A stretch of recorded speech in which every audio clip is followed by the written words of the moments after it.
welcome to Dad Space. My name is Dave. How are you? Are you doing good? Hey, it's 2023 already. I don't know if you noticed, but it's a new year and we're back for Dad Space. I'm happy to be here with you. Happy New Year, happy Dad. We talked about this, right? Yeah, we talked about this. It's Dad Space. Today we're going to be talking about money. Ooh. Show me some of that sweet, sweet money. We have Dave Chudyk on today. Dave is here to talk about how as dads we can be good with our money, good with our family, be a good example, teach our kids some great financial lessons, set our families up for success in the future. This is Dad Space. This is the podcast that you're going to listen to more than once. I promise. Here we go. So Dave is on today. He's a podcast host. He hosts the Weekly Wealth Podcast. Links in the show notes. You know how we do this, right? You're not new. Dave is here and he is a financial planner. He helps people make sense of their money.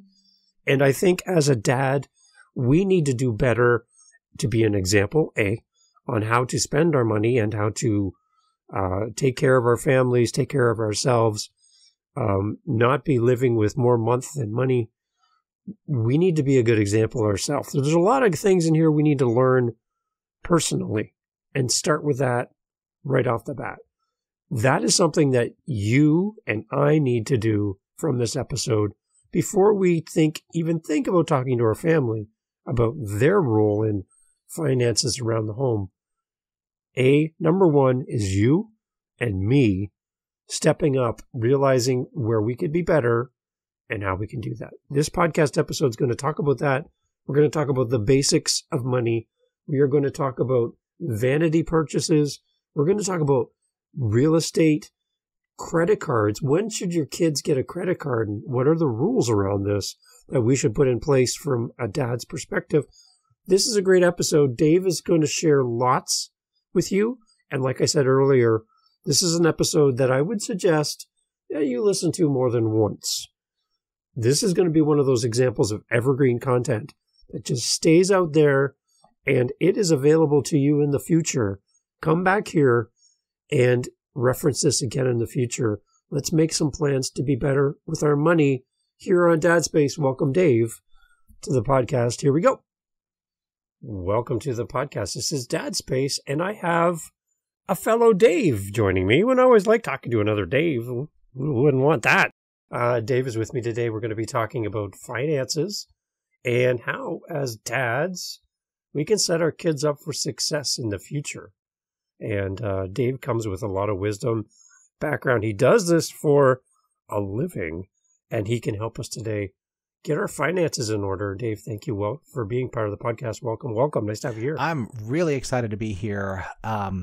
So I hold two roles. I'm a dad. I have a 19-year-old who is, he's a sophomore in college, best kid in the world, doing really, really well. And then I have twin 15-and-a-half-year-olds. So I've been through having twin newborns. So whenever anybody tells me, they have a baby and they haven't gotten any sleep, I'm like, yeah, I had two at once. So you get no sympathy from me. But I know how important it is being a dad is such an important role. And it's kids that don't have a strong father figure. It's not that they can't have success in life, but they certainly have some obstacles that kids that have dads don't. And then also just how we all handle our money plays just such an incredible role in the quality of our lives. So when you put those two together, I'm hoping that you and I can really have an impact and maybe even change some lives today by what we're going to talk about. I love it. Okay, so if you're watching this, you're going to see a great background for Dave here because he is a podcaster, which is another great thing about having Dave on. Dave, tell us about your podcast and why are you doing it and who do you hope to reach with your podcast? Yeah, so I host the Weekly Wealth Podcast, and our tagline is we talk about the mindsets, the tactics, and the strategies to help you to build and maintain wealth. And I don't define wealth as a certain dollar amount, because I've known a lot of people with a lot of money that were miserable and maybe even in bondage to a job. Or so wealth is it's the ability to help people, it's freedom, it's flexibility, it's all those things, and how we handle our money and our attitudes about money really can just enhance our quality of life, or it can hurt it.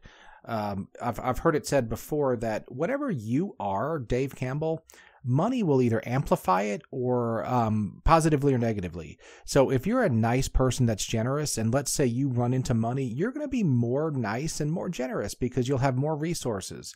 If you're a jerk, you're going to use your money that just makes you look like more of a jerk. So you might have just super flashy stuff. Not that there's anything wrong with stuff, but if your heart is making you have that because you want to feel like you're better than other people because you have nicer stuff, nicer cars. And so then you're going to be more of a jerk because you'll have more money to be more of a jerk with. So our personalities and our values are amplified by money, right? So let's all accumulate money. Let's be valuable to society. Let's be wise with our money. And then let's use our money to make our lives and the lives of those around us just better. A better life is a really, really good thing. I don't know if you're like me, but I've had periods in life where, you know what, there were bills due and no money. And those are hard times. And I've had other times where money's just under control and there weren't really very many money issues. Those are just better times. So let's all work to get our money in order, and let's have better lives, less stress, and make the world a better place. So there's people listening, Dave, and they're at that point. There's more month than there's money. There's bills sitting on the kitchen table that haven't been able to be paid. There's just a struggle to put food on the table. Things are tough right now for around the world. Mm-hmm. And here in North America, there's a lot of stuff going on, and trying to just be there for your family and support them financially is tough. Take us back to a point for you personally when there was more month than money, and tell me about how did that feel for you as a dad trying to provide, or you as in your community and who you are. How did it feel to not be able to meet those expectations financially?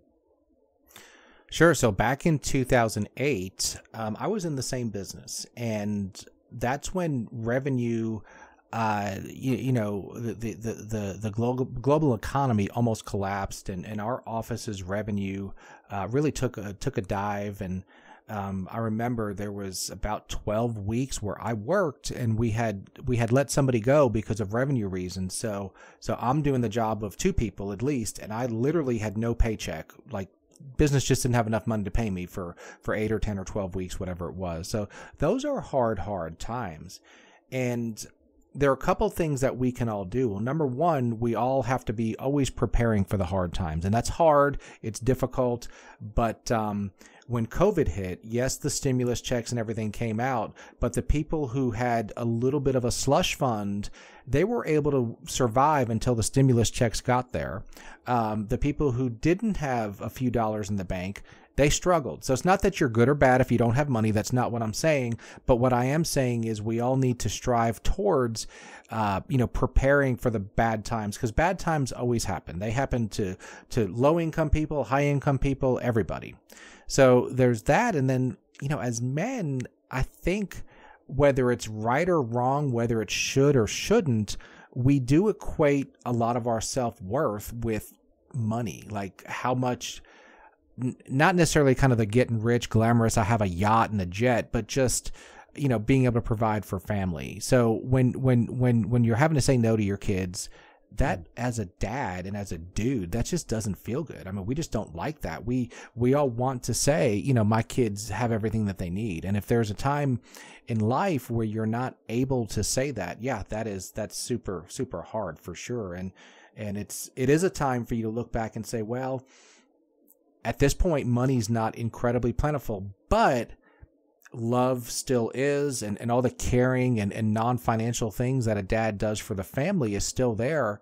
But it does kind of dig deep at the soul during those periods that you're not able to provide what you would want financially.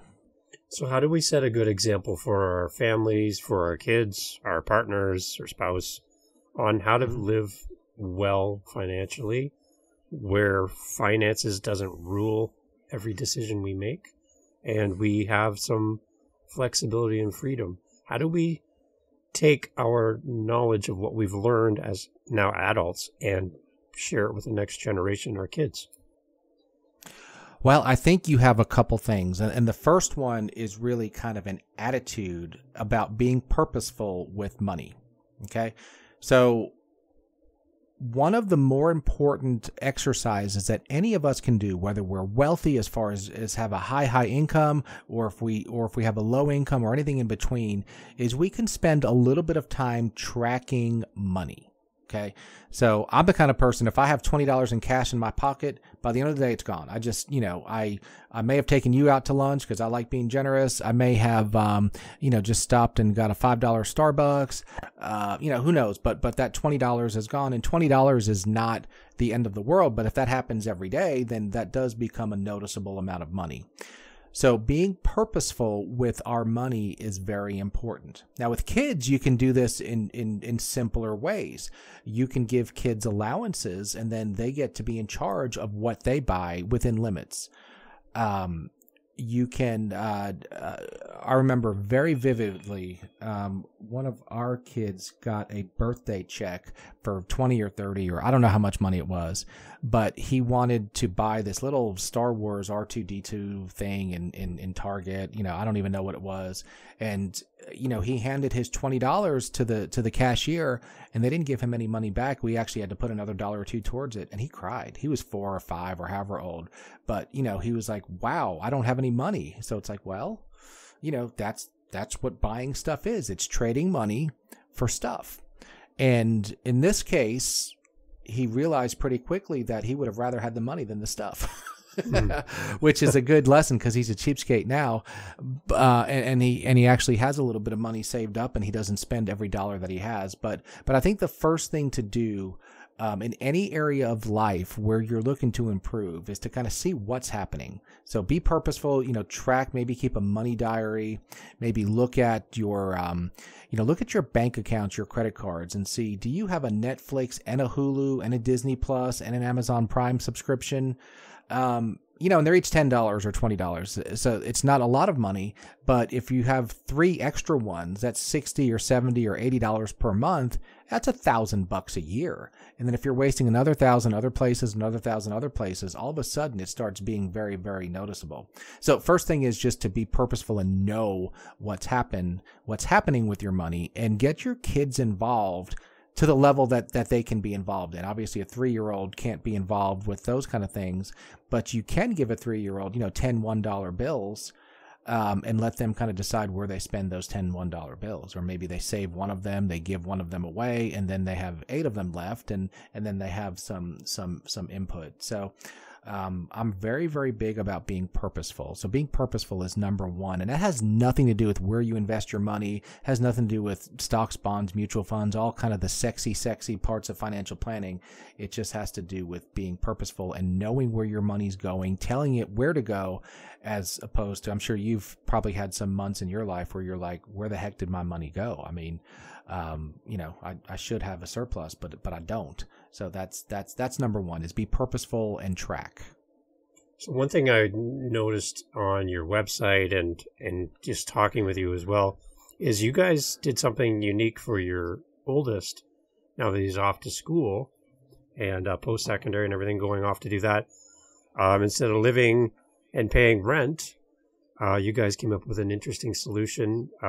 This is something that my wife and I have started years ago, looking at property and real estate and having some of that in our back pocket. So I feel a connection with you on that level. Can you explain a little bit about the idea behind getting your son out of a rental situation and into something a little bit more financially stable? Sure. So he goes to the University of South Carolina. He's actually studying business, and he wants to get into commercial real estate, ironically. So this was kind of a great learning experience. Now, at the University of South Carolina, and I think in a lot of schools, you have to live in the dorms as a freshman. and his dorm was not as nice as a jail cell. Literally like 252 square feet for 2 boys to live in. And then there was like an adjoining bathroom and then another room with 2 other boys. And they would complain about mold in the shower curtain. So when you have 4 18-year-old teenage boys that are away from home for the first time, and they're saying that there's too much mold, then guess what? There's too much mold. So for the first year, he lived in the dorms and got the dorm experience. And I guess that's part of life, part of growing up, and it was fun. But then we started saying, within reason, we really want our children we want to give them the gift of a 4-year degree without any debt, unless they start walking not the straight and narrow, and then maybe they have to pay for some of their own schooling, because sometimes if you don't have skin in the game, you don't work hard. Now our kids are pretty hardworking. I'm confident that won't happen. So we started thinking, paying tuition is we can do that, and it's not the most expensive school. But then when you add on, and where he goes to school, on the low end you'd be looking at $600 a month for rent. On the higher end you could be at $1,200, $1,300, $1,400, $1,500 a month for rent. That that creates a large expense. So we said, well, what if we just start looking around and seeing if there's a way to creatively get our rent paid? So in where he goes to school in Columbia, South Carolina, the numbers work out to where this can be profitable, or at least break even. So we got a realtor, and they live, he's about 2.5 hours away from us. So that posed a few issues, but we got a good realtor. We started looking at houses, and there are lots of these little neighborhoods with houses built in the 50s, 60s, and 70s. Not mansions, but certainly much nicer than the dorms. They have a kitchen, which, saves money on going out to eat. And we were able to buy a house that's a 3-bedroom house. And it works out that having the 2 roommates, renting out 2 rooms for very low rent compared to the market, covers all of our expenses plus $100 or $200 a month, which ultimately we're building up a slush fund, and that's going to pay for crap that idiot kids break. So we're basically, instead of writing a check to an apartment complex for him for $600 or more and being out of pocket, we're actually making $200. Plus, we're building equity in that home. So the other boys are paying our mortgage. Now, we got that house back when I think we got a mortgage that was less than 3%. So we put as low of a down payment as we wanted to, because it doesn't mathematically make a whole lot of sense to put a big down payment on a building when mortgage rates were that low. So, we have 2 roommates they're getting the benefit of living in a house, not a nasty dorm room, a house that has a kitchen where they can keep their, they can do some cooking. They have, keep their food. They don't have to go out to the dorm cafeteria every day. And, yeah, it's a really, really good situation. And let's say the house increases in value 5% per year. I don't know if that's reasonable. It probably is. So by the time he graduates, the house has gone up 15-20%. They've paid down the mortgage. So if we decide to sell the house, we could walk away with a pretty nice check, or we can keep the house and keep renting it. If he stays in that area, he can live there. Now, the cool thing is, and this is a little bit of a hack, if my wife and I would have been the sole owners of the home, and I'm talking U.S. laws, I don't know where all your listeners are from, but if my wife and I's name would have been on the deed only, it would have technically been a rental property, even though our son was living there, and then the property taxes would have been about 4 or 5 times higher than how we did it. So the way that we deeded the house was it's owned a third by me, a third by my wife, and a third by our son. So he had the cool experience of going to the attorney's office, signing papers, going through the whole process of buying a property. He was in on the decisions on how much we would offer for the properties. He had to sign the offer sheet. So that was, number one, a cool experience. But number 2, it saves us a lot of money in property taxes. And it just, it helps him to know he's a property owner. He owns a third of that, so he better not burn it down, and he better not let any shady college stuff happen. And he's really good. He He does we call him the property manager. He cuts the grass. He keeps things going. He's pretty handy as far as changing lights and things like that. And in today's YouTube world, you can YouTube how to fix anything. So it's been a really, really great situation for us. And it's, it's literally making us money in the form of equity plus a few dollars every month. And there's also a lot to be said to getting kids away from other kids. So if you live in an apartment building with a bunch of other kids, now my kid's not, but all the other kids are drunken idiots. And drunken idiots do stupid things. So, having a house where there's not 100 drunken idiots, there's less crazy stuff that could happen. So it's been a win-win-win. But maybe the biggest factor is just the sense of ownership and that he has, that he owns the place, he's managing it. And, it's a big responsibility, but some of the other college kids that don't wake up until 1 or 2 in the afternoon, he doesn't have that option because he has to cut the grass because that's his job and it's his house. So it's a really, really cool thing. Yeah. I love that he's got some skin in the game. That is great to see that because it's not his parents' place. He's part of this, and what a great experience to be able to get your son down there and signing the papers and pride of ownership. Everything is all included. I love that. It's a great. It's a great thing. Now another hack that helped out is when he got his driver's license at age 16, we made him an authorized user on one of our credit cards, and that was just for him to buy gas. So he would just, I think it's a Bank of America card. It's a red card, and he has the red credit card. So when he would always put gas in his car with the red credit card, or if we needed groceries and we were tired and he was 17, hey, go to the store and just put, buy whatever we need on the red credit card. So he's an authorized user, and that card has a pretty high limit, but we never really use it. So it has a $20,000 or $30,000 limit. We charge a couple $100 a month on gas on it and then pay it off every month.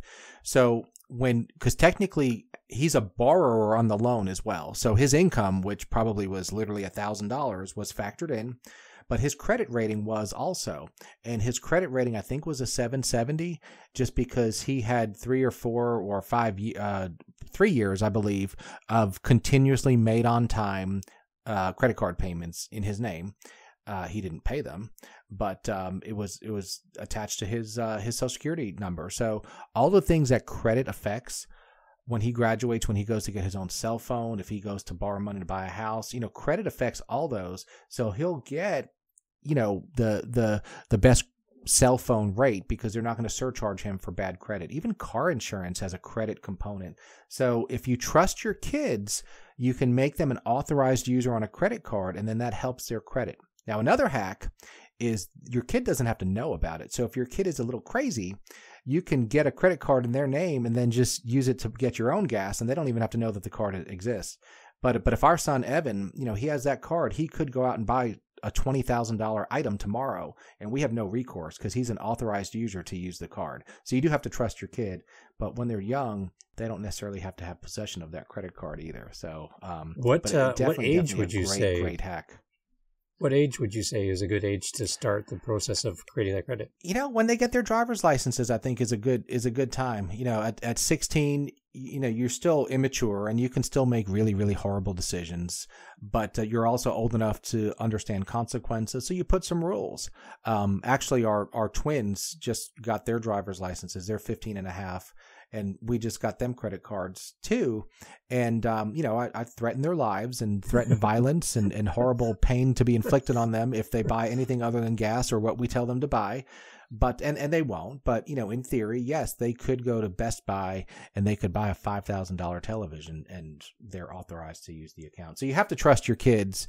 And if your kids are just not at a maturity level where they could handle that, then of course don't do it. But it's a really, really good hack because your credit score does affect a lot of areas of your life. So 2 hacks there for you that you can try out with your kids. Perfect. That's exactly what I was hoping for here for Dad Space is how can we set up the next generation for success? Because you can walk into a university college campus, they've got the tables lined up of all these credit cards they're offering to students. Here in Canada, they do that all the time. And you get kids sucked into a void, an abyss of credit and debt, and they're struggling just to survive.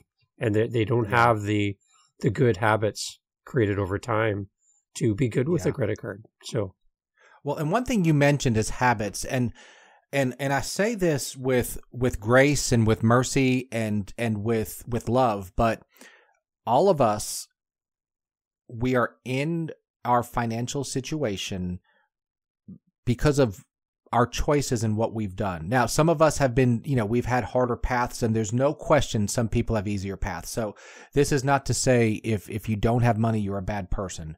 It's just to say that you probably haven't developed good money habits, and, maybe because you weren't taught, or maybe you were taught, you just chose not to listen. But, there are certain, 3 or 4 or 5 or 6 money behaviors that if you do them, you're going to have a really hard money life. And if you don't do them, you're going to have a good money life.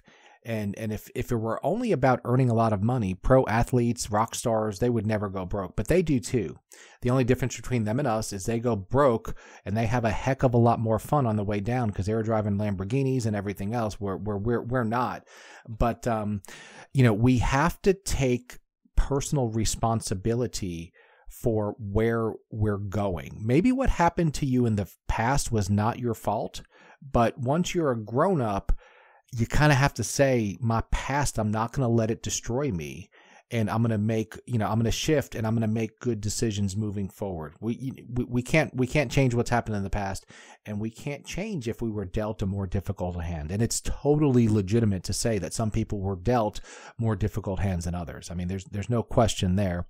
But when you get to a point of adulthood, you just have to make that decision that you don't let those difficult circumstances defeat you. And that's hard. I mean, there's no question that it's hard sometimes. But when you teach your kids that from a young age, you had a $20 allowance and you spent all 20. Well, guess what? Now you don't have any more money. That's the way life works. So next time you get your allowance, you'll have more money. But until then, you don't have money. And that's kind of a good lesson, because when you're a grown up and your paycheck is gone, well, guess what? You don't have any money till next paycheck unless you've put some aside. So your thoughts on like vanity purchasing, keeping up with the Joneses, all of that kind of stuff as it relates to our finances. How can we get out of the trap of always wanting to be just one better than our friends, our family, our neighbors? How do we separate ourselves from these vanity purchases that are everywhere? It's so convenient. You can have it on your doorstep tomorrow. How do we keep and avoid that? I think you have to really, again, go back to being purposeful, and you have to think, what is truly, truly important to me? Okay, so nobody's ever been on their deathbed and said, well, I mean, I had a Mercedes that was $80,000. If I would have had the $90,000 or $100,000 Mercedes, I would have been happier. Most people would say, maybe if I would have had if I didn't have that car, I could have worked less and seen my kids more and spent more time with them and had less stress. So we have to consciously ask ourselves, what is actually important to us and why? Now, there's nothing wrong with nice stuff. There's nothing wrong with having nice stuff. It's when the nice stuff has you and has me, then it becomes a problem. So, we all have areas where we like to spend a little bit of extra money. Once a year, I like to go to a really, really nice restaurant and spend an exorbitant amount of money. But, if it's in the budget at the time, that's a good thing because it's enjoying the fruits of your labor. But if I'm going out to that several $100 dinner several times a week or every month, just to impress you, then it's what's in my heart that's causing the problem. So remember, we talked about what you are becomes amplified by money or lack of money. Well, that's kind of what we're talking about. If I'm a showy person that doesn't believe that I have a lot of value, then I'm going to need the showy stuff, the name brands, the jewelry, and those kind of things. But if I believe that having that even without money, I'm just a good dad. I love my kids. I take care of them. Then the name brand labels don't enhance that. Now, when the budget permits it, to have nice stuff is fine. It just has to be within your financial reality. But many people, and at times I guess I would even fall in this category, we don't live within what our financial reality is. And that's a problem. So when people come to you, Dave, and they want to work with you, where do you kind of start with somebody who's struggling financially but really has the desire to do better? Where's a good starting point for somebody listening right now that's like, I know I need to make a change. I got it. I totally get it. I just don't know where to start. What do I do? Right. So when you have a pain or you're sick, you go to the doctor, and the doctor, they get a baseline. They might weigh you. They might do some blood work. They might, they look down your throat. They make you say, ah, and what they're doing is they're using their expertise to make a diagnosis, but they need information, because if you tell your doctor I have a headache, there's probably 100 different reasons you might have a headache, some of which might be you're just not drinking enough water, and others might be you have a brain tumor. So the doctor has to perform an analysis and use their expertise. Well, it's the same thing with money, whether you're working with a financial advisor or if you're just kind of working with yourself. And I don't think it's ever good to work with yourself. You should, at the very least, work with a friend or an accountability partner, spouse, partner, anything like that, because we all tend to just not make great decisions on our own. But make a diagnosis. I mean, look at, honestly, what is my monthly income? Like, literally, how much money do I bring home from paychecks? And then literally look at, what are my set expenses? The things that I have to pay, the mortgage, the rent, if there are car payments, you have to eat. So what's a reasonable amount of money that you're spending on food? And then what's the not reasonable amount of money that you're spending on food?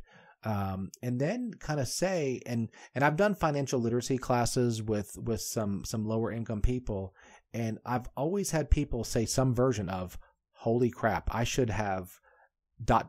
left every month, $500 or $200 or $1,000, but I never have any money. How is this possible?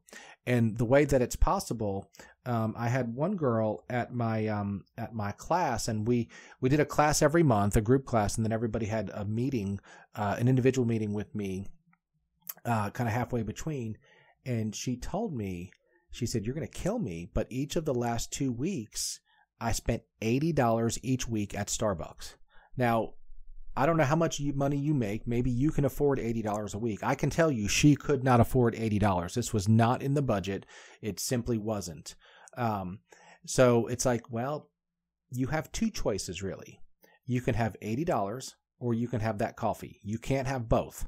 And in your reality, you don't have the excess cash to be able to reasonably afford that luxury.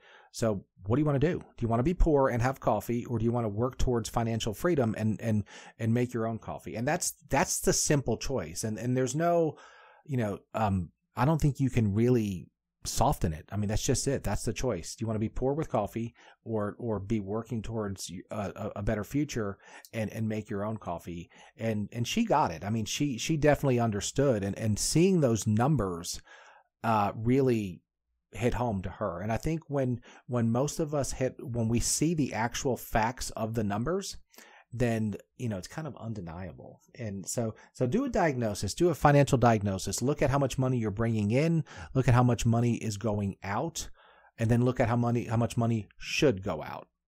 Because there certainly are more inexpensive ways to purchase some things. We all have to eat, but we don't necessarily have to go out to eat 3 or 4 meals a day. Now, the other part of that is I'll never be the guy that's talking about cut. I want all of us to make ourselves more valuable to the economy so that our income is higher, so that we have more margin and more resources, because it's not all about, well, what can I cut out of my budget? Because there are things that money buys that does provide joy. I mean, family vacations and just, we need stuff. So making ourselves more valuable to the overall economy. I've told my kids, and I tell everybody, we're all paid based on how easy it is to replace us. So it doesn't mean God loves you more if you make more money, but it means the economy places a bigger premium. So if you need brain surgery, the guy that's going to cut your head open has a whole lot more training in brain surgery than I do, and more skill. So that's why he makes more money. And that's just a fact. So make yourself more valuable by being able to do things that not that many other people are able to do, or that not that many other people are willing to do. Because the easy jobs are easily replaceable, and they're not necessarily going to pay a lot. That's just a fact. I don't even like that fact because I would like to be highly paid at a really easy job. Dave, that is a great point to make. And I like the idea of adding value to yourself and making yourself more valuable by just what you know, what you learn, how you grow, who you are. Those are all things that will increase your income. And I love the fact that you don't say it's all about cutting, because I hear that's a lot of common responses. Just cut until you can make it. And there's a lot of people who are living like that, and that's scary because sometimes they're cutting. You can only the cut wrong so stuff. much. Yeah. Sure. Yeah. There's no question. And even, going back to the value, let's say you work for a factory, and obviously you don't have direct control over how well the factory does financially. But if that factory ever has to lay people off due to financial issues, you want to be that guy where everybody's like, look, we're not laying Dave off. He's so valuable. We're laying those other people off because they're lazy and they show up late, a couple times a week. Dave is really good. So as long as we can keep anybody, we're keeping Dave because he's valuable. Or when a promotion comes along, the people who make those decisions are going to say, there's only one logical choice for this promotion. That's Dave. He deserves it. He's valuable and he benefits the company. These other people, they're always an excuse. They show up late. They're sick all the time. And, so being valuable is incredibly important. So we have to all spend less than we earn, but that gets much easier to do when you earn more. So earning more is half of the equation. Absolutely 100% for sure. And as much as I sometimes hate the reality, we're all kind of paid what we're worth to an extent. So we have to be worth more. And that's just a reality of life. So Dave, where do we leave off for dads, for families? I have, for this podcast, for Dad Space, 75% of my audience are female listening in, which I'm thrilled with. Okay. So I have parents listening, single moms, single dads, parents listening to us today. Where do we leave people off today so that they can build some confidence in themselves? They can find that value that maybe they haven't been really focused on personally, so that we can kind of elevate everyone. I want that whole thing about rising tides lifts all ships. Let's lift up some ships today and make people understand their value and how they can provide for their family. What do we leave them with? Let's leave them with that words matter, attitudes matter, and relationships matter. So let's not say, and let's not have that feeling of, number one, we don't have money because of other people. Let's stop in today's point in time and let's say whatever happened in the past, let's learn from it and let's make improvements today. In our country, it's the other political party's fault. Whoever the other political party is, it's always their fault that I'm not in the position I want to be. And I'm not saying not to be involved with politics. I think we should all be informed.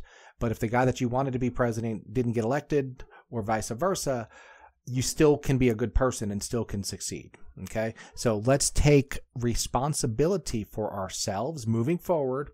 And let's teach our kids to have a good relationship with money and with stuff.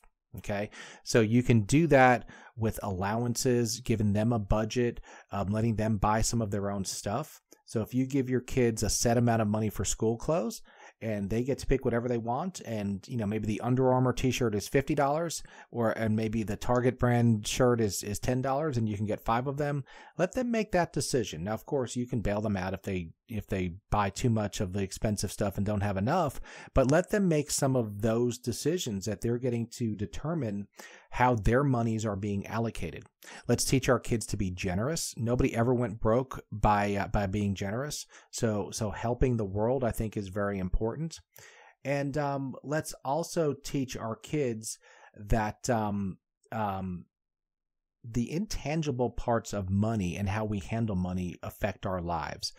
So, sometimes if a grown-up is really stressed out about money, you get home, you're stressed out. You're not the best mom. You're not the best dad because you're stressed out.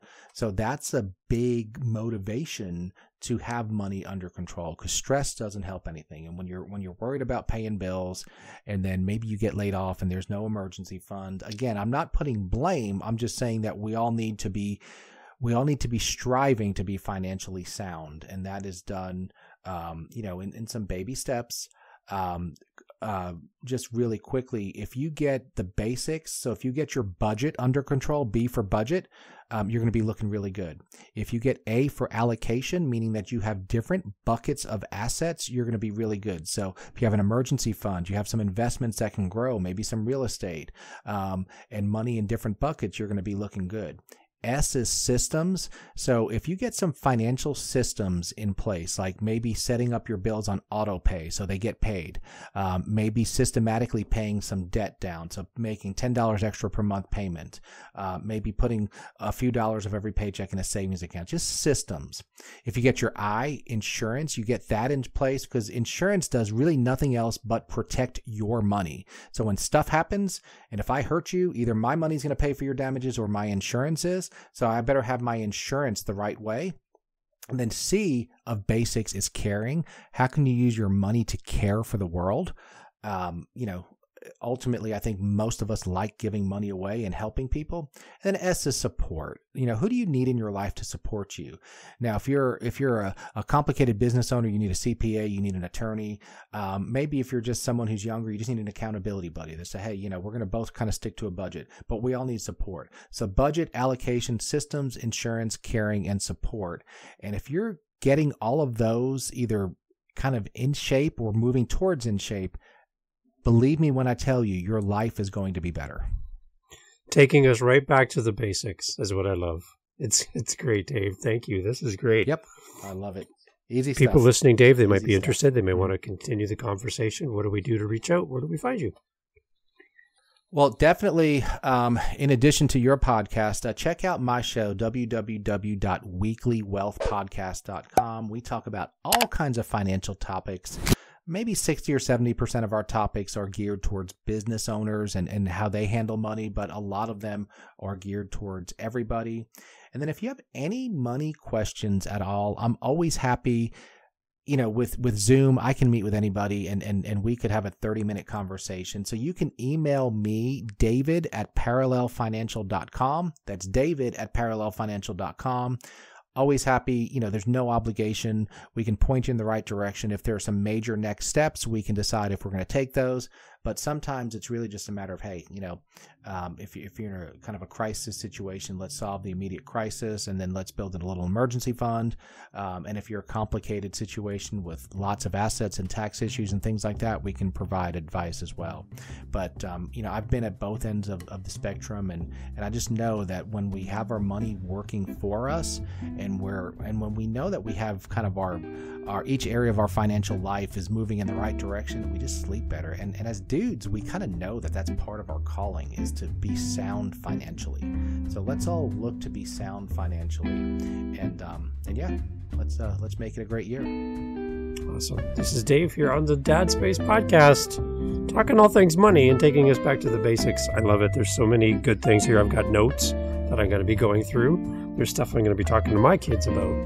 And Dave, thank you for making time for us and inspiring us to do better as dads and as leaders in our families. Appreciate it.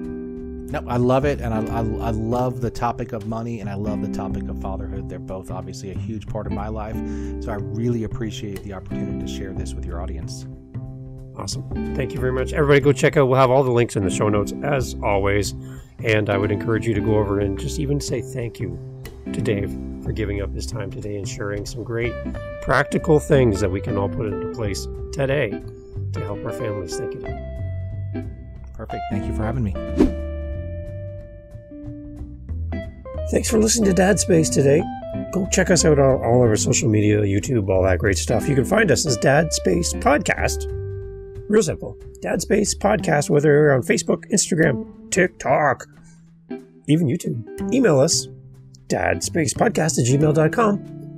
We're always looking for great guests to come on the podcast. If you have any feedback for us, let us know here at Dad Space. looking forward to connecting with you on the next episode, right here of Dad Space. Follow us on your podcast app for more. Cheers. To you, Dad. Thank you.